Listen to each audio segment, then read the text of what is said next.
Yes, ready, start.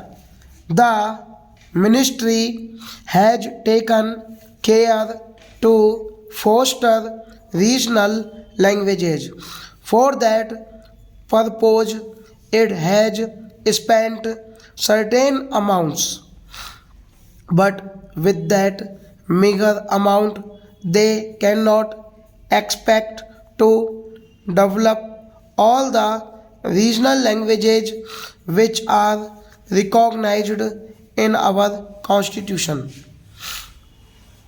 Then there are certain languages which are not recognized but which are rich. Some amount should be spent for their development also. The Sahitya Academy is a national academy of letters. It has to work for all the Indian languages. In addition, they have to do work in Tibetan and other foreign languages also. But the total allocation for that institution is round about rupees 20 lakhs only, and out of that 80% or something like that is spent on establishment. Then what remains for the development of the languages or to take up projects for the development of the regional languages.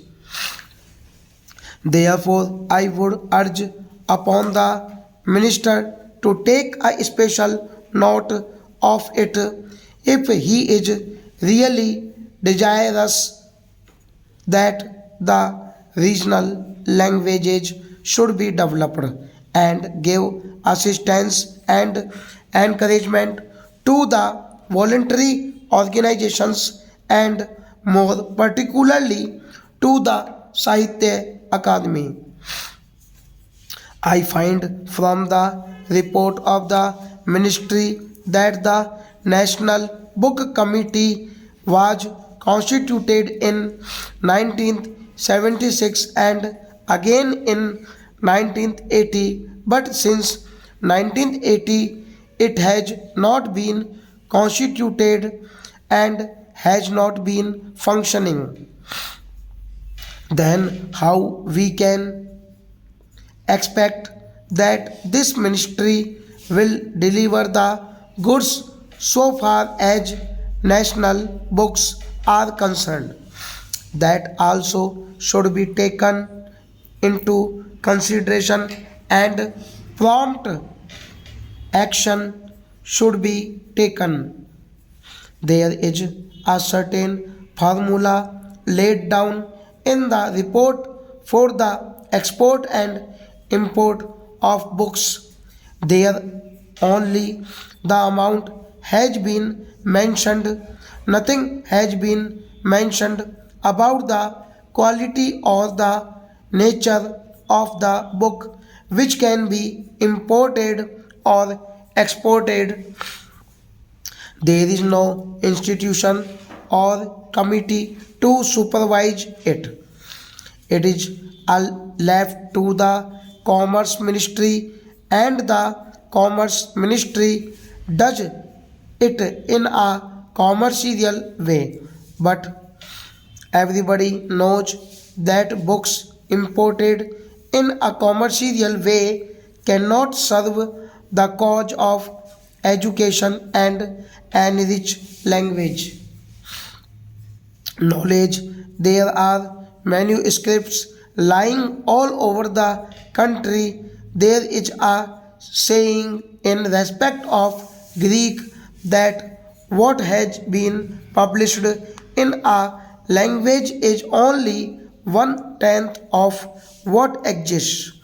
So far as Sanskrit and other regional languages are concerned, what has been published is only 1 by 20th of the manuscripts lying all over the country. So far as education is concerned, we are entering a new phase. Our Prime Minister has declared the new education program which has been accepted by the nation and is being implemented in various spheres. I would request the minister here to devise ways and means for the involvement of the teachers and students in the speedy implementation of this program. Let me say that on education depends not only our future but even our survival. I do not think we have realized this obvious truth, but sometimes even an obvious truth has to be repeated. If that is so, I would like to ask my dear and esteemed friend, the education minister, and his able colleague, whether they and we together have really succeeded is giving priority to education, educational programs, and allot them adequate funds. Of course, for education, the funds will always be inadequate, but in our country, I find over a period of many years since independence, the funds allotted to education are very meager. One argument advanced is, why do you want to spend more on education and create educated unemployed? I feel this is a contradiction in terms. If a person is educated, how can he be unemployed? It means we are not educating him properly. A truth educated man will always be employed. If nothing else, he will be self employed. But unfortunately, our education is such that even self employment has become almost an impossible. Coming back to my main point, I would like education to be given the topmost priority by all concerned, by the community at large, by the union and state government, and by the leaders of public opinion.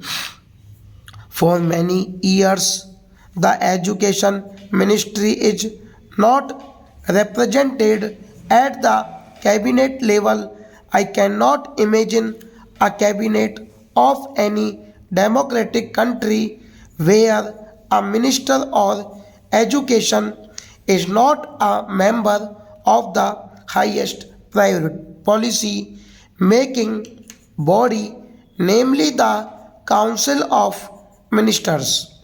If you want to spend money in other spheres, but if you do not consult and involve the education ministers, who is really to give you the manpower, you cannot get the desired results.